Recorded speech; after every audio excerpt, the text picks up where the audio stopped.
Alors aujourd'hui, l'interprétation du conte que je vous ai lu précédemment, Le chat et la souris. Alors, la première chose qu'on peut dire, c'est que c'est une histoire qui finit mal. Et c'est une chose à laquelle on n'est pas habitué. Je sais pas vous, mais moi, dans mon enfance, j'ai absolument aucun souvenir qu'on m'ait déjà raconté une histoire qui finisse mal. Et du coup, après la lecture de ce conte, c'est quelque chose qui m'a interrogé. Je me suis dit, comment ça se fait qu'il y a 150 ans, on racontait aux enfants des histoires qui finissaient de cette manière-là. C'était assez choquant.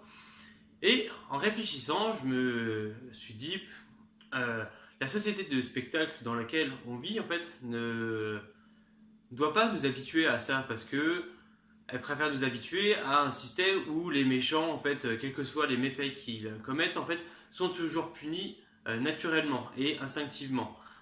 Alors, dans cette configuration-là, pourquoi se battre contre eux? Car ils vont forcément finir par être punis. Ça se passe toujours comme ça dans les histoires et on sait très bien que les histoires sont les reflets de notre société. En termes d'éducation, ça pose une grosse question de la propagande menée par la société Walt Disney qu'on a vu et revu depuis notre temps d'enfance. Ensuite, le fait de ne jamais être confronté en étant enfant à des histoires qui finissent mal.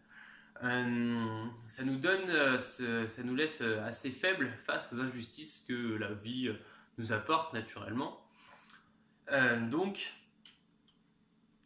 nous permettent pas de évoluer. Et quand on est face à une situation d'injustice, on est complètement démuni, désarmé, ça nous déprime, c'est quelque chose qui nous affaiblit énormément.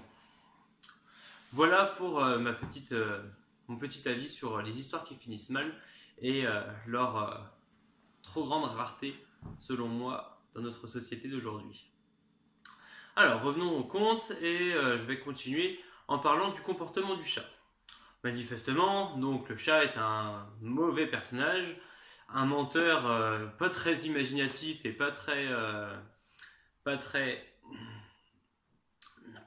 qui nous fait des mensonges qui ne sont pas très construits, vraiment très basiques, comme par dédain envers la petite souris, qui n'a pas besoin de me prendre la tête, elle est tellement faible que je n'ai même pas besoin de réfléchir pour l'entourlouper.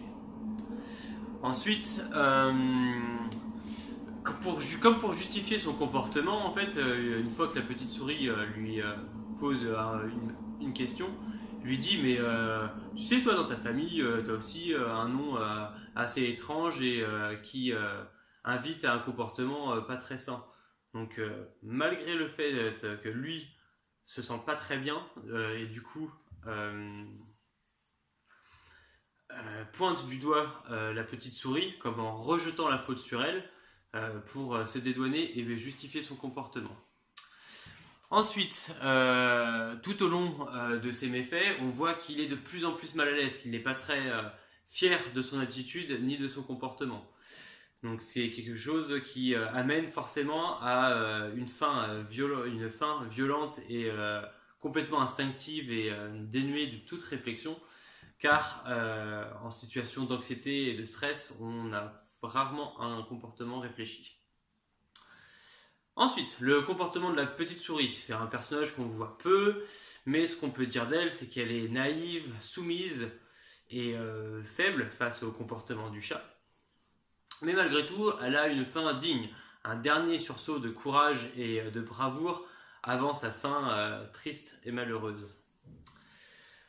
En conclusion, je pense que ce conte en fait rejette le comportement des deux protagonistes. À la fois celui du chat qui nous montre que même si vous avez un comportement dénué de toute moralité, en fait, vous apporte ce que instinctivement vous avez envie, il vous rend aussi mal à l'aise, pas serein, engendre des comportements de plus en plus immoraux et mauvais, c'est-à-dire que même une petite action mauvaise qui commence par je vole juste un tout petit peu de la réserve de nourriture sans rien dire, finit par je prends toute la réserve de nourriture et je tue mon associé.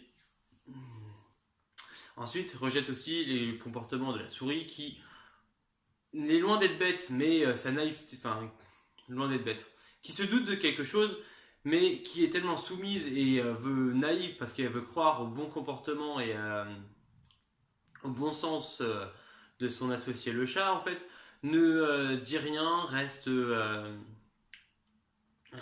confiante et ne s'indigne pas ni ne se révolte face à manifestement un comportement qui est étrange. Petit conseil du coup pour retransmettre cette histoire dans notre société actuelle. Indignez-vous, révoltez-vous quand vous êtes témoin d'un comportement qui ne vous semble pas sain, ne vous semble pas aller dans le bon sens, d'accord? C'est important de se révolter, d'affirmer ses idées et ses opinions, même si c'est juste un doute, d'accord? Si c'est juste un doute, en allant, par exemple, chercher un peu la personne dès le départ, en fait, on va vite se rendre compte si la personne est honnête ou pas. Dernière chose,